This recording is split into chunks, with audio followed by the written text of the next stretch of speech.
नमस्कार दोस्तों, कहानी कास्ट ज़िंदगी की कहानियाँ में आप सभी का सादर स्वागत है। आज आप सुनने जा रहे हैं इंदु कुमारी की कहानी आवारा कुत्ता। कहानी सुना रही हैं इंदु कुमारी।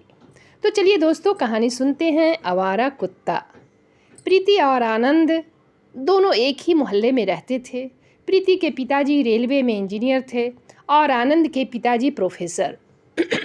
इंजीनियर साहब और प्रोफेसर साहब दोनों ने एक ही साथ ज़मीन खरीदकर इस मोहल्ले में मकान बनवाया था।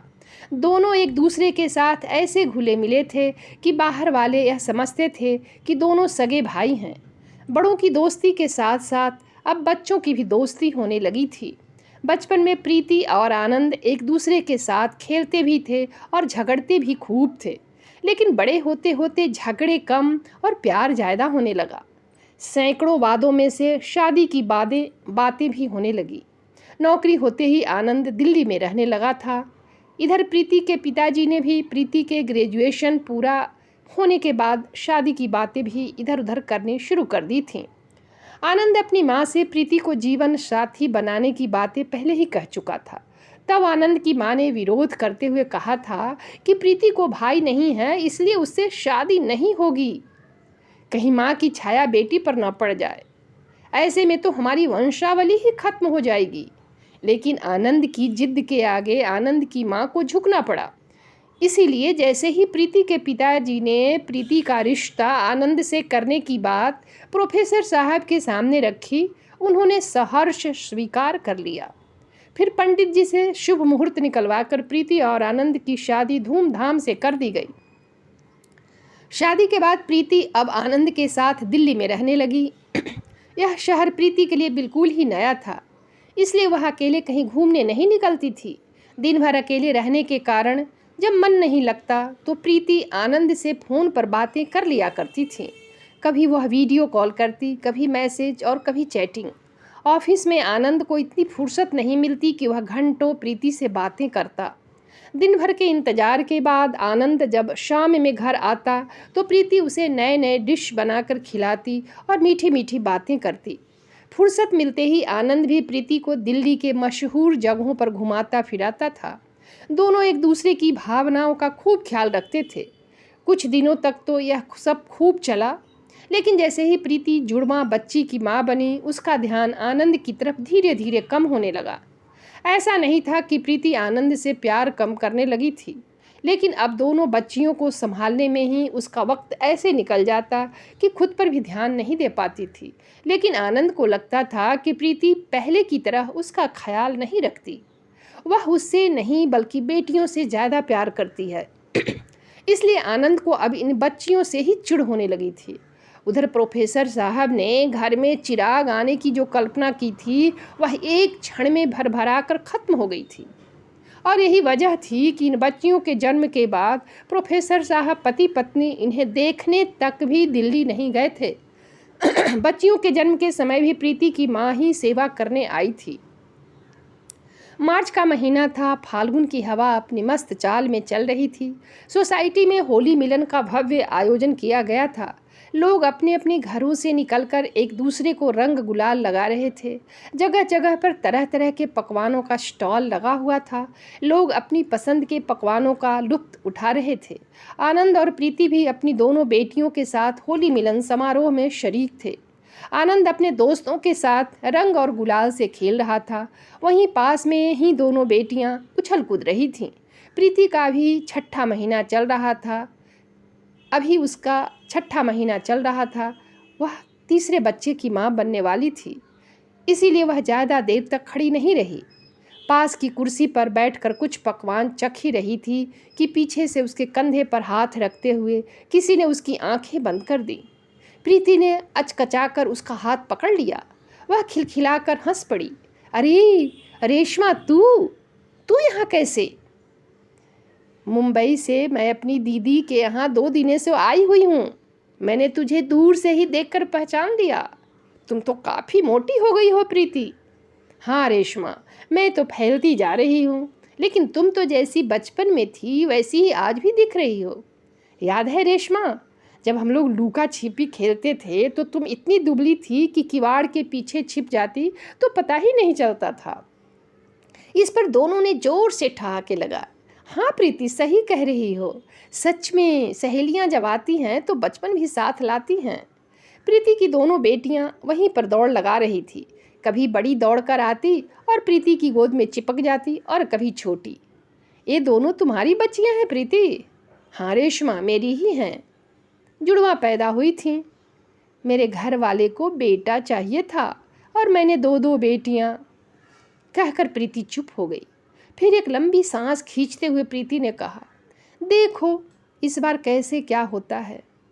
रेशमा ने प्रीति को ढाढ़स बंधाते हुए कहा, भगवान पर भरोसा रख, सब ठीक हो जाएगा। हाँ रेशमा, सो तो ठीक है, लेकिन मेरी इच्छा थी कि इस बार डिलीवरी के समय तू रह जाती तो अच्छा होता। मेरी माँ अब रही नहीं और सासू माँ आती नहीं। अच्छा ठीक है प्रीति, मैं अपने पति से बात करके तुझे बता दूंगी। इसी बीच उधर से आनंद आ गया। प्रीति ने आनंद और रेशमा का एक दूसरे से परिचय कराया। इधर दोनों बेटियां घर जाने के लिए प्रीति का हाथ बार बार खींच रही थीं।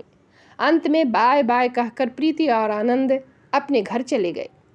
इस बार सासू माँ ने प्रीति को बतलाया था कि प्रेगनेंसी के शुरू के 3 महीने ऐसी गाय का दूध पीना जिसका पहला बच्चा बाछा हो। प्रीति ने ऐसा ही किया था।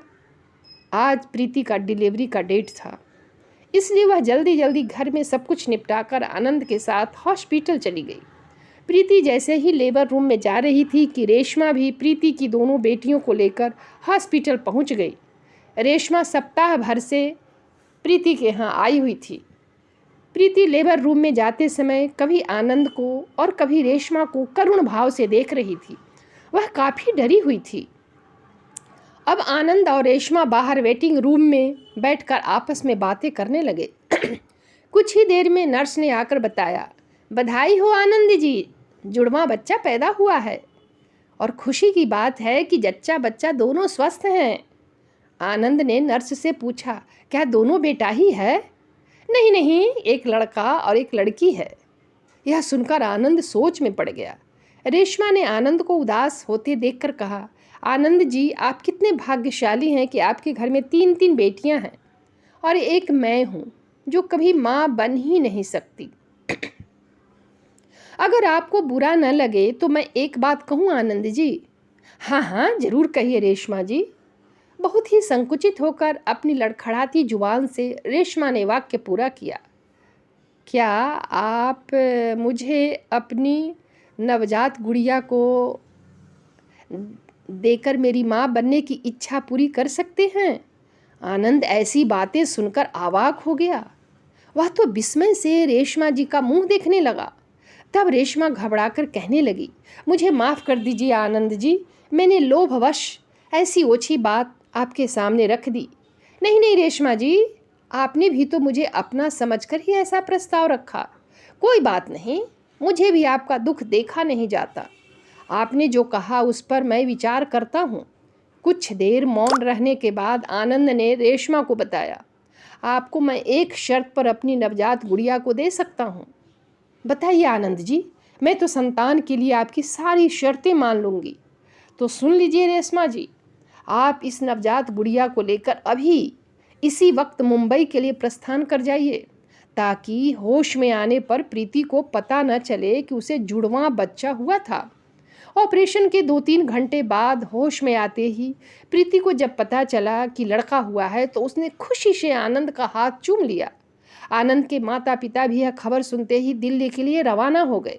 घर में रेशमा को न देखकर प्रीति ने आनंद से पूछा, कहाँ गई रेशमा? आनंद ने बताया कि अचानक उसके पति को पेट में दर्द हो गया था, इसलिए वह कल ही मुंबई के लिए निकल गई थी। रिटायर होने के बाद आनंद के माता पिता अब बेटे के साथ दिल्ली में ही रहने लगे थे। दोनों पति पत्नी अब पोते का मुंह देख देख कर फूले नहीं समाते थे। आनंद के पिताजी उसे प्यार से गोलू कहकर पुकारते थे। जब भी आनंद के पिताजी कहीं घूमने निकलते तो गोलू भी उनके साथ हो जाता। दादी माँ तो उसे एक क्षण के लिए भी आंखों से ओझल नहीं होने देती। गोलू घर में सबका दुलारा था। उससे बड़ी दोनों बहनें अपने हिस्से का दूध और फल भी कभी कभी उसे दे देती ऑफिस से आने के बाद आनंद घंटों गोलू के साथ खेलता था। इस खुशनुमा माहौल में पलते बढ़ते गोलू अब काफ़ी बड़ा हो गया था। अब तो उसके कई दोस्त भी हो गए थे। गोलू जब भी घर पर रहता दादाजी उसे पढ़ने लिखने के लिए कहने लग जाते थे। अपने दोस्तों के साथ रहने में गोलू को बहुत ही अच्छा लगता था। जैसे जैसे गोलू बड़ा होता गया घर परिवार से ज़्यादा समय दोस्तों पर देने लगा। इंटर में जाते जाते तो वह ग्रुप का लीडर बन गया। अब उसका मन पढ़ाई लिखाई में बिल्कुल ही नहीं लगता था। दादाजी जब भी उसे डांटते तो वह रूठ कर देर रात तक घर नहीं आता था। तब घर के लोग परेशान होकर उसे खोजने लग जाते थे। आनंद ने तो उसकी आदत से परेशान होकर उससे बोलना ही बंद कर दिया था। एक बार वह अपने दोस्त के बर्थडे पार्टी में गया हुआ था। पार्टी खत्म होते ही सभी दोस्त अपने अपने घर चले गए थे, लेकिन गोलू अभी तक घर नहीं पहुंचा था। घर के सारे लोग परेशान होने लगे थे। इंतजार करते करते रात के 2 बज गए, लेकिन गोलू अभी तक घर वापस नहीं आया था। अब घर वालों की चिंता बढ़ गई थी। फिर आनंद अपने पिताजी के साथ गोलू को खोजने उसके दोस्त के घर तक चले गए। वहाँ तो दरवाज़ा अंदर से बंद हो गया था और घर के सारे लोग सो रहे थे। ऐसा देखकर वे लोग निराश होकर लौटने लगे। रास्ते में कुत्ते की भौंकने की आवाज़ के साथ आदमी की कराहने की आवाज़ सुनाई पड़ी। आनंद आगे बढ़कर देखा, लेकिन कहीं कुछ पता नहीं चला। लगातार कुत्ते भौंक रहे थे, इसलिए आदमी की कराहने की आवाज़ साफ नहीं सुनाई पड़ रही थी। अंत में निराश होकर आनंद अपने पिताजी के साथ घर वापस आ गया। दूसरे दिन सुबह सुबह लगभग 7 बजे किसी ने डोरबेल बजाया। रात भर जगे रहने के कारण सुबह में किसी की नींद खुल ही नहीं रही थी। आनंद बाहर वाले कमरे में सोया हुआ था, इसलिए आंखें मलते गोलू की चिंता में उसने चटपट दरवाज़ा खोला। एक अजनबी को देखकर आनंद ने पूछा, आप कौन? अजनबी ने हाथ जोड़ते हुए कहा, भाई साहब, आप मुझे कैसे पहचान सकते हैं? मैं रेशमा का पति हूँ। आपने हमें जो अनुपम उपहार दिया था उसकी खुशखबरी लेकर आया हूँ। आनंद कुछ समझा नहीं, भौचक होकर कहने लगा, आपको मैंने कब उपहार दिया था? भाई साहब, आपको याद होगा, रेशमा को आपने जो नवजात गुड़िया दी थी उसका मेडिकल कॉलेज में नामांकन हो गया है। सोचा आपके पास भी यह खबर दे दूं। फिर रेशमा के पति ने आनंद को एक बड़ा सा मिठाई का पैकेट देते हुए हाथ जोड़ लिया। मिठाई का पैकेट हाथ में लेते हुए आनंद सोच में पड़ गया। फिर उसने अपने बेटे की सारी कहानी सुनाते सुनाते फफक कर रोते हुए कहा कि मेरा बेटा तो आवारा कुत्ता हो गया। इतने में किसी ने गोलू को पकड़कर लाते हुए कहा, भैया, यह तो सड़क के किनारे शराब के नशे में गिरा हुआ था। तो दोस्तों, कहानी समाप्त हुई। धन्यवाद।